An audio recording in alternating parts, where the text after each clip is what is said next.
Hey guys, I am here at CVS and I'm going to be sharing with you some of my top dermatologist skincare tips. These are skincare hacks using basic products in the drugstore.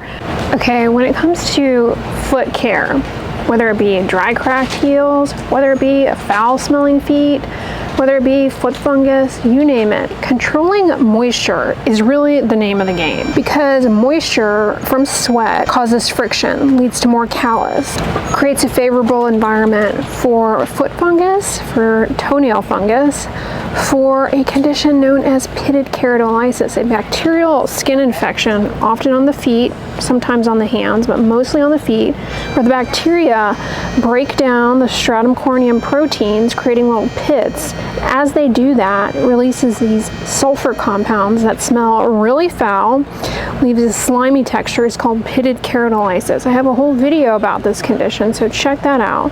But controlling excessive moisture, sweat is the name of the game to preventing it from coming back, along with prescription topical antibiotics to treat the infection. So a little foot powder can help absorb excess moisture. Also want to make sure that you are wearing shoes that fit well. Friction is another contributing factor, so don't wear shoes that are too tight.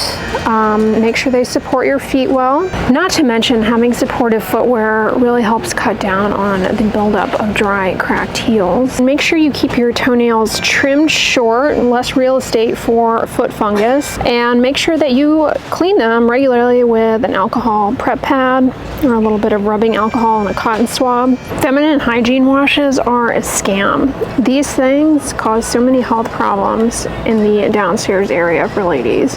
They're really, really bad for that area. They should come with a warning that they can cause all kinds of irritation. OBGYNs don't recommend using these. They cause so many problems with the microflora in that area, can lead to recurrent yeast infections.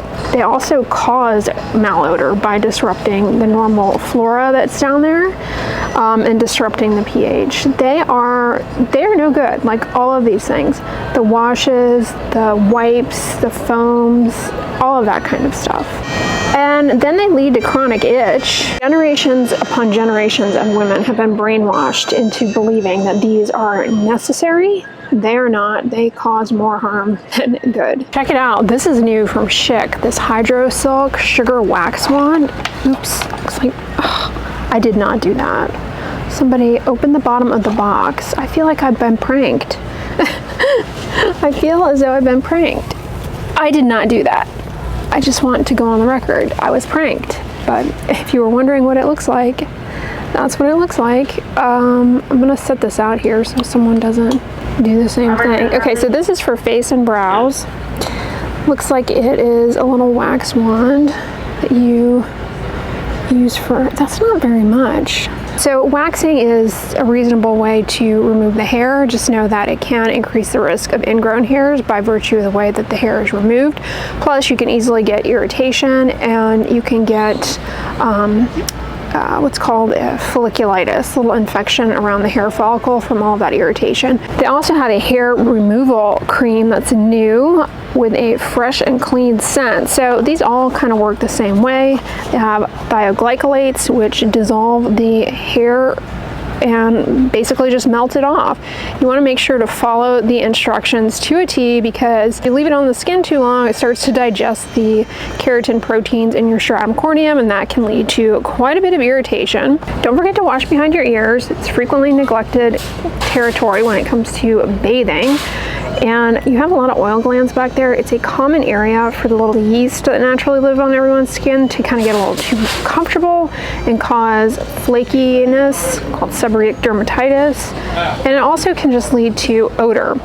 And I actually like using a little anti-dandruff shampoo to wash around my ears when I'm washing my scalp with it, and let it sit there for a few minutes and then rinse it off, because like I said, you can get basically what's called seborrheic dermatitis, very similar to dandruff around your ears. So I like to use an anti-dandruff shampoo.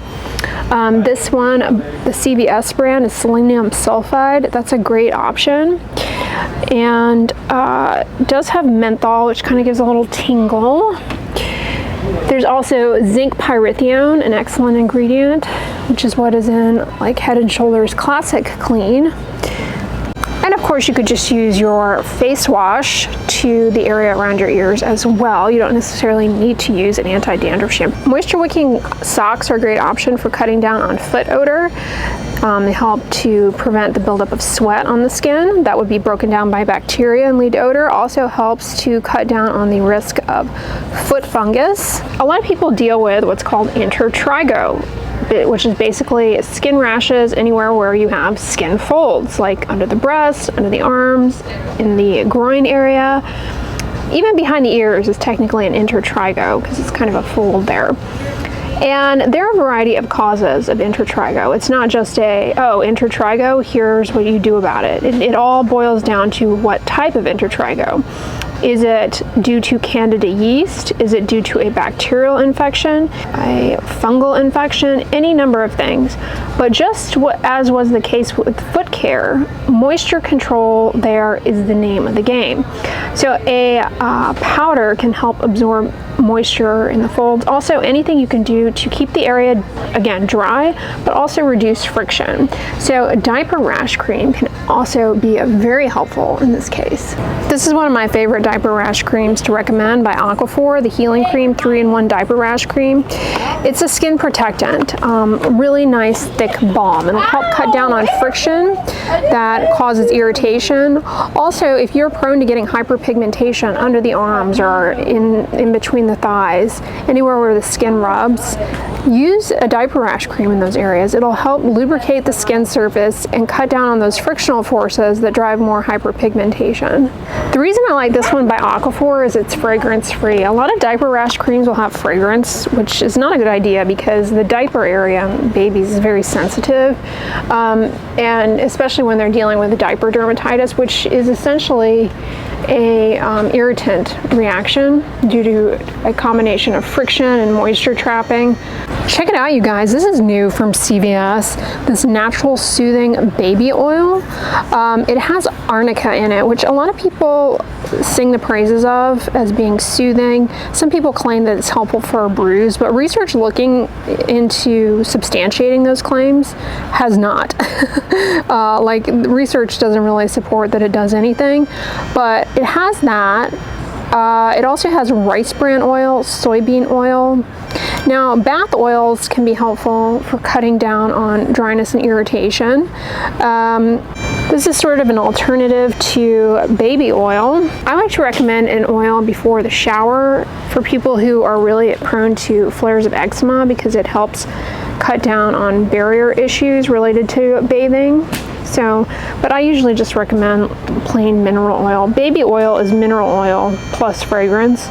This natural one is just a bunch of other types of oils. But it's also a good thing to use to exfoliate dry, flaky skin because the oils slip between those mounds of shedding dead cells, and it helps them to lift up and more efficiently shed while not being agitating to the underlying skin. This is also new here, Baby Organics Infant Cradle Cap Cleansing Oil. So similar to what I was just saying, using an oil for flaky skin, you know, when babies get cradle cap, which is related to dandruff, basically, they get mounds of this flaky stuff on their little scalp. So it's recommended to take an oil and just massage it there to help dislodge those flakes. Use like a little soft bristle toothbrush to kind of help lift them up, and then wash that out with a gentle baby shampoo in their bath. So this is a new product intended to do just that. Infant Cradle Cap Cleansing Oil, fragrance free. It has oat kernel oil and coconut oil and black cumin seed oil, tomato seed oil, sunflower seed oil. Honestly though, just plain mineral oil does the same thing. But, you know, if you want all these jazzy oils, there you have it. I wonder if this would work as a makeup remover, as a cleansing oil to remove your makeup. I'm not seeing any emulsifier, so it may not, it may leave behind an oily residue, which a lot of people don't care for. But that's interesting. I always run across people on the internet who are showing themselves using milk of magnesia for a makeup primer for oily skin. I don't recommend doing that. This has a very high pH, meaning it is not good for your skin pH, causes a lot of disruption and barrier function and quite a bit of irritation. I suppose it's okay to use here and there, but I would not recommend using it on the regular as a makeup primer. However, this is actually used because it is has a high pH. It's actually useful in the unfortunate situation of a hydrofluoric acid burn. Hydrofluoric acid is like in rust removers, and it's really dangerous if it gets on the skin because it penetrates really, really deeply and basically just causes death and destruction of your skin and a lot of damage to the nerves. I mean, it goes really deep. So this is actually something that it's not a cure for it or anything, but it can help alleviate it. This is also helpful if you work with chili peppers. I recommend wearing gloves, but if you come in contact with chili peppers, they have capsaicin, which can penetrate the skin pretty readily, and it binds to pain receptors. It doesn't actually cause a burn, but it causes a burning sensation because it binds to pain receptors. People love spicy food, but a lot of people cannot handle it because it burns your mouth. Well, it's not actually burning the cells in your mouth.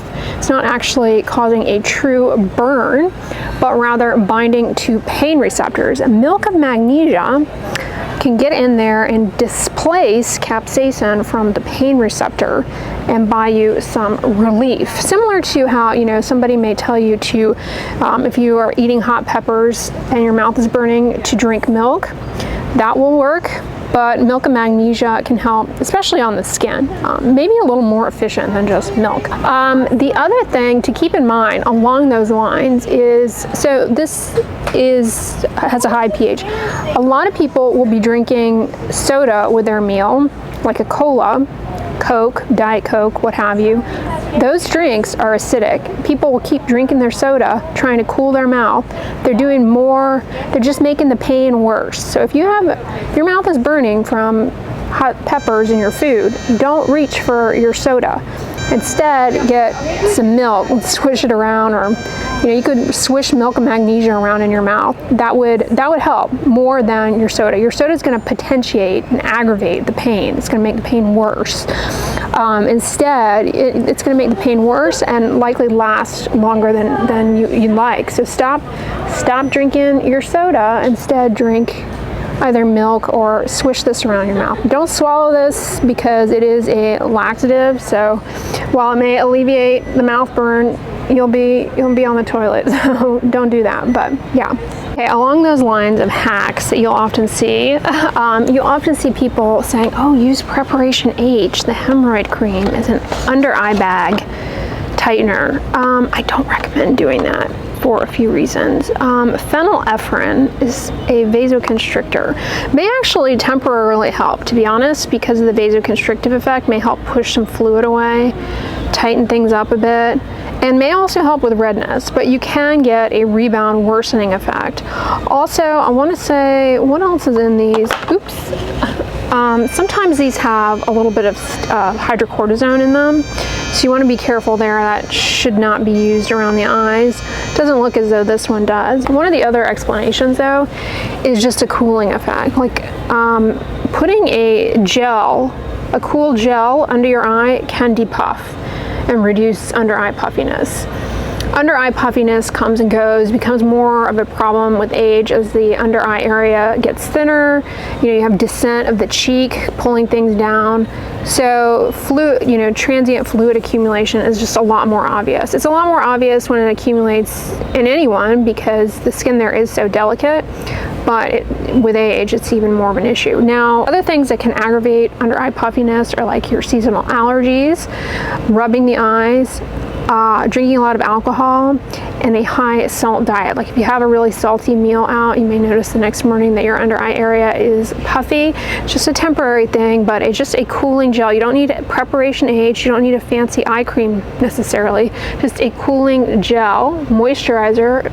Put your moisturizer in the refrigerator, as a matter of fact. The cool temperature will help with depuffing the under eye. It will help reduce the volume of that puffiness. Hibiclens is an antiseptic chlorhexidine. They also have the store version of it here. This is good for body odor.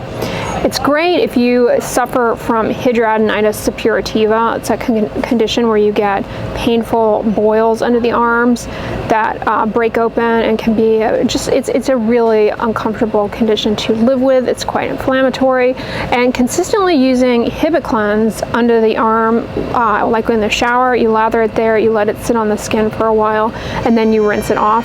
It has a lasting antimicrobial effect that actually can help cut down on the hidradenitis severity. Betadine, which is iodine, also can help quite a bit in a similar fashion. This is kind of messy, so Hibiclens is easier to use. Now, one note about Hibiclens: do not get it around your ears or your eyes. This can also be helpful though if you're someone who is dealing with foot odor, like really foul smelling feet. Maybe you have pitted keratolysis, which is a bacterial skin infection on the feet. This can help cut down on the bacterial load and help control the odor and help it to go away. Of course, it needs treatment, usually with an antibiotic, but this can help as far as maintenance and preventing recurrences. Check out my video on pitted keratolysis. I give more tips there. Looks like CVS has their version of Carousel's fungal nail renewal. This is a really good thing if your nail is yellow and discolored, flaky. It's basically urea and lactic acid, which is great for the nail plate. Now, the thing about nail fungus, you gotta have an antifungal to get rid of it, but it can be difficult to get the antifungal in there. This type of product helps cut down on all of the keratin buildup and stuff, and may help in allowing better access of the antifungal into the part of the nail where it needs to go. The frustrating thing about toenail fungus is that the fungal infection of the nail, it slows down the rate of growth of the nail.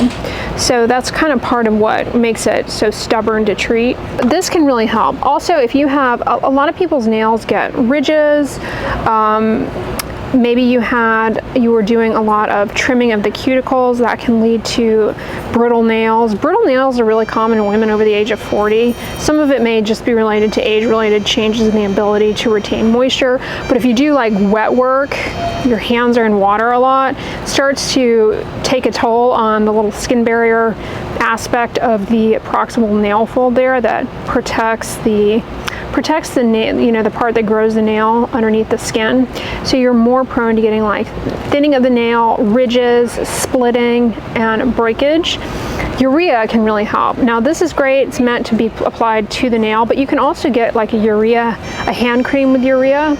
Like most of the Gold Bond moisturizers have urea in them, so using those as a hand cream can end up benefiting your nails as well. I also like to recommend putting plain petroleum jelly around the nails because it helps with the skin barrier here at the proximal nail fold. It can really help improve the health of the nails, especially for those who are struggling with brittle nails. Abreva is so underwhelming. You have to use it 5 times a day, and it maybe cuts down the duration of a cold sore by like a day. I mean, it's like the most underwhelming thing. Now, cold sores, they can be triggered by getting run down. If you're sick, under a lot of stress, what happens is a little herpes virus that is asleep in your body wakes back up and causes that cold sore. Also, sun exposure is a big trigger for cold sores, so make sure you're protecting your lips from the sun, the skin around your lips.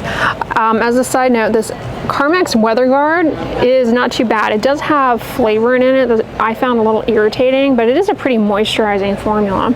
Yeah, make sure you're protecting your lips from the sun. And also another thing that can trigger it is any kind of procedure like resurfacing laser. So make sure you tell your dermatologist if you have a history of cold sores before getting any kind of cosmetic procedure, because they may want to prescribe you an antiviral medicine to cut down on the risk of the little virus waking back up. So topically applied oxymetazoline nasal spray. This is something that we recommend to patients who have post-inflammatory erythema or the persistent redness of rosacea to use to temporarily improve the appearance of redness. And it works. It works, and then after we have been using it in dermatology, just recommending patients to do that. Pharmaceutical companies, of course, caught wind of that, and you have Rofade, which essentially works the same way.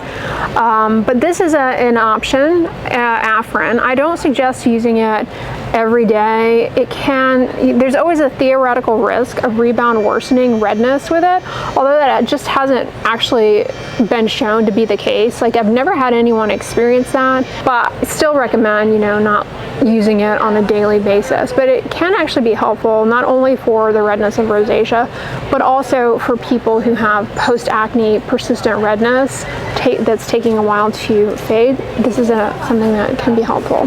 The other ingredient that can be helpful for post-acne redness is actually topical tranexamic acid. You always hear about tranexamic acid for hyperpigmentation, and oral tranexamic acid definitely is helpful for melasma specifically, but topically it's kind of hit or miss for hyperpigmentation, but it seems to be really helpful for redness. I mentioned this before, but it bears repeat.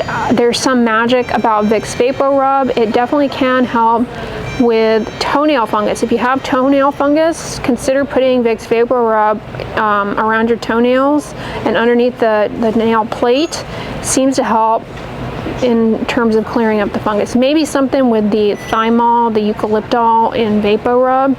Likewise, Listerine mouthwash is another, like, oh my gosh, how is this working? But it is kind of a thing for toenail fungus.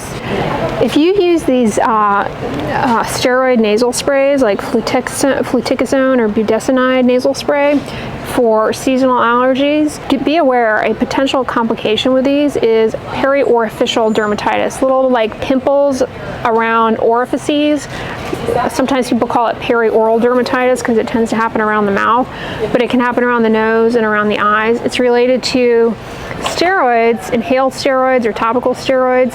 So that's something that can happen with using those. I'm not saying like those are something you should never ever use, because they obviously can be very helpful for people who deal with seasonal allergies, but just be aware that that's a potential trigger. So triamcinolone is a steroid, fluticasone is a steroid, budesonide is a steroid.